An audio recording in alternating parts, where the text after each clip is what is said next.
All right, so I'm here with Ian Johnson and Jeff Klein, two members of the studio. We just did this project with the plotline. Yeah, so the plotline has a bunch of different articles on climate change and the global food system, and they approached us to work on one focusing on Ukraine. Not everybody knows that Ukraine is such an important country for grain production. They're actually like one of the top 10 wheat producers. So understanding what happens if their grain production is reduced is really important. And so the war is basically Russia pushing in from the east, and you can see on this map produced by the NASA Observatory that like a lot of places where wheat is grown are being impacted by the war. Like the front line is moving in on these wheat fields. So it makes sense that grain production would reduce, but nobody really knows by how much.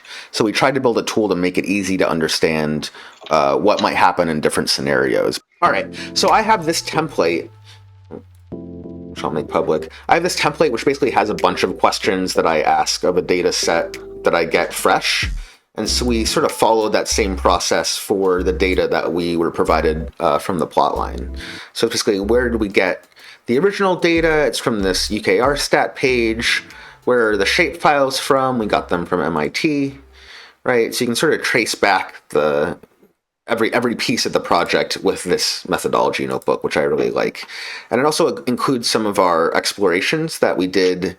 I believe we pair programmed like creating this notebook. So we brought the data in, and then each of us sort of went off, and like one of us made a bar chart, and another person made a scatter plot, and one person made a map, and another person made a leaflet map. And so like we got to prototype through a bunch of different visual forms really quickly. And it's also, like a lot of this stuff doesn't end up in the final story, but it's quick to make, and it helps sort of either confirm, like you're saying, that you're at least working with the right stuff, or might help you sort of be like, well, this worked, but it's not that interesting, so let's focus on something else, right? Yeah, and it doesn't take a long, like it's a few lines of code in plot.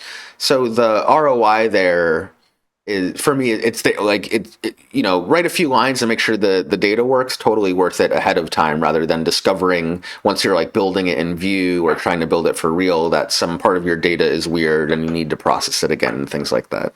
Mm-hmm. And we did discover that with our Oblast data, right? Like I think we noticed that we weren't all of these oblasts that don't have red, that's because they hadn't had their names translated to English in a reliable way yet. So like, you could say like half of our data wasn't rendering before we were able to map from Ukrainian to English. So it's like a nice visual reference for knowing what to fix. So we made this map. This is like one of the first things that we made, I think, is we pulled in Oblast shape files. We we found the boundary data, and then we joined it with our Ukrainian government data, and that wasn't very easy because I think one was in Ukrainian for the boundary names, and one was in the English translations. Each data set used different spellings for a subset of the oblasts.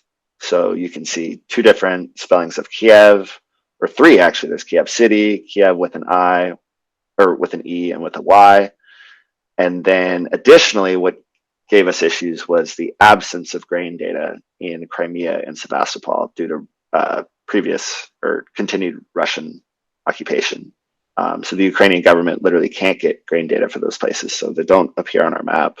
Like the idea at first was like, well, yeah, we know that certain countries depend a lot on Ukraine for their grain, so like let's make that bar chart, right? Like, and that was really simple to make at first. Like we pulled in the data, made a simple plot bar chart, then we put that slider in, trying to simulate, like, if you take away 50% of the grain that is going to Pakistan, like how much of their total grain are they going to have still, kind of using slightly different calculations of percentages. And we ended up making this chart though in like half an hour. I don't know, it was like really unexpected. It was really quick.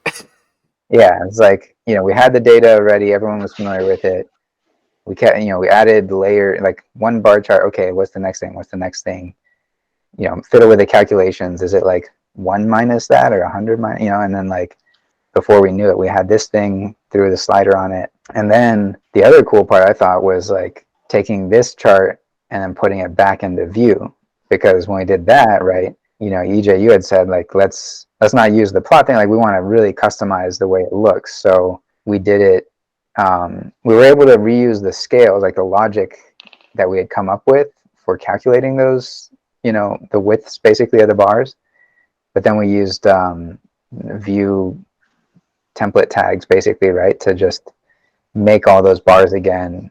And then you had like, we had really precise control over the rendering. But then you're able to like, you know, if you look at this, the black and white chart versus what's in the article, like the colors, the typography, everything is, you know, fits the style of the rest of the article, and that's really cool. And I think you hook up, right, like the scenarios in this case, right, because we're then using the same data as the rest of the article. That chart can be reactive to the different scenarios, buttons, sliders, that kind of stuff. Yep, exactly. Everything's interrelated, so that main slider can change all of the oblasts. If you change an oblast, right, it changes the slider. Like it's basically everything is connected in a way that sort of helps you build a mental model of how how things interrelate.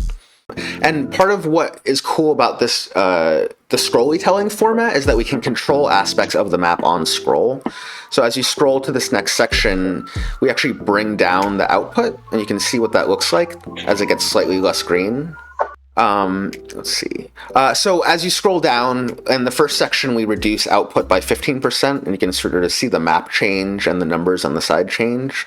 And then in the next scenario, we actually reduce it by 50%, and you see what the map looks like with half the output and what the total harvest looks like with half the output. And then we open it up to the user a little bit of, okay, we showed what it looks like with half. You can then, you know, reset it to 100 and ask like, okay, what if we just take Donetsk? Which, let's see if I can find it here. Here it is.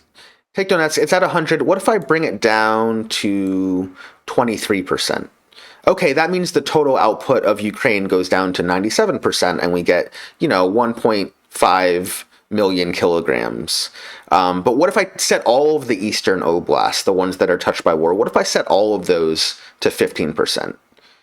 Right, and you see a big change. Like we actually get Ukraine only doing 70% of their output, even if every other oblast produces the same amount they would before the war, which I think is kind of doesn't reflect reality very much. But the cool thing about this tool is it lets you try out different theories or different understandings of what it's like on the ground, because nobody really knows. So you can kind of test out what you might think and see what the impact is very quickly. Basically, the way our composables work, two things, right? Two sources of data. We have the original grain data, which is what we pulled from the Ukraine government website. And that is what populates the initial table and map. And it really nicely encapsulates it, because now any part of your app can easily access this data, the identical data, using this use active data hook. It's a single source of truth, and it just makes the app much more elegant. So yeah, that's pretty much it, except for the tool part, which I think is cool. Like, one interesting way about the way we structured this is that it starts in a scrolly telling narrative story where it sort of walks the user through the concepts and the visual forms, but we open it up at the end for a more advanced user who like really cares about the details to go in and change things and try things out. And I really like this way of working and delivering a data viz where you're accommodating both a user who wants to have the concept explained to them, but then if they're really interested at the end, they can dive in deep if they want to. Yeah, and I think it's also something that like we philosophically like a lot, right? Is that having this sort of tool where you can play with the numbers and get as curious as you want to be is important to us, but we also, you know, recognize how useful it is to be able to like just give a scenario of like, oh, what if 15%, what if 50%, like for someone to read through who didn't know that they would be curious or, you know, may not have been at the start, right? So as we're putting these together, it's like, oh, okay, I really do want to have that button that lets me control all the sliders at once. And then once you have that, you don't even need the button because the scrollytelling lets you just set that value.